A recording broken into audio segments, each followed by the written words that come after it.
The Royal Air Force's Bombing and Gunnery School opened in Picton in the April of 1941. The camp was opened under the British Commonwealth Air Training Plan.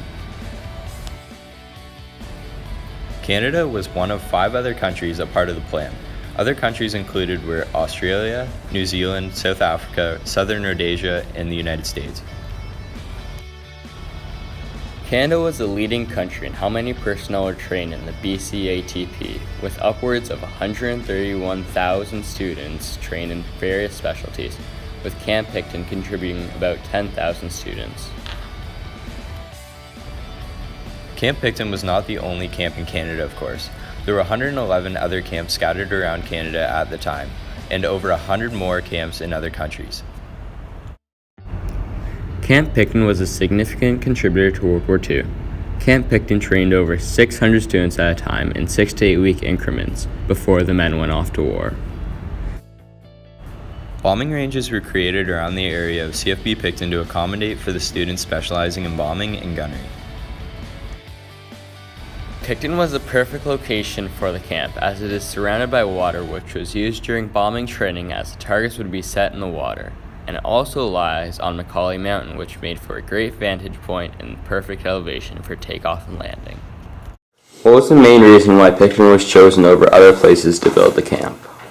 Due to the geography of Prince Edward County, because we're an island in the middle of Lake Ontario, we were somewhat reflective of the geography that the aircrew would be facing when fighting throughout World War II.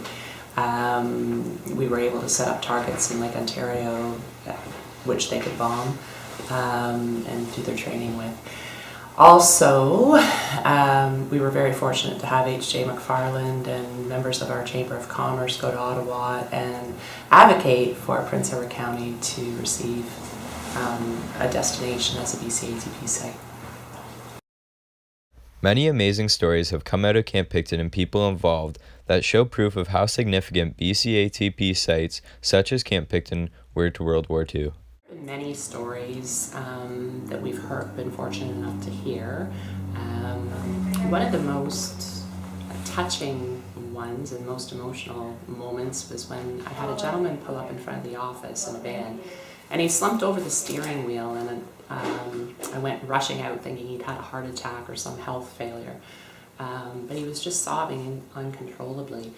And when he finally managed to get himself composed, he told the story that when he was 6 years of age, his family, his mother and his other siblings and himself, were hiding underneath the kitchen table because their home had become the battlefront over in Holland.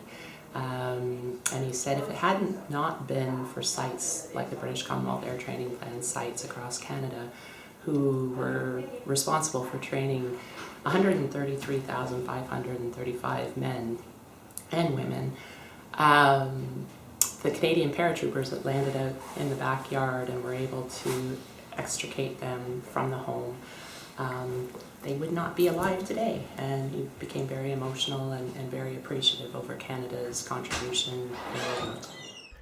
With all of the research and information we have taken in over the past weeks, we can conclusively say CFB Picton had a major impact during World War II in the overall war effort.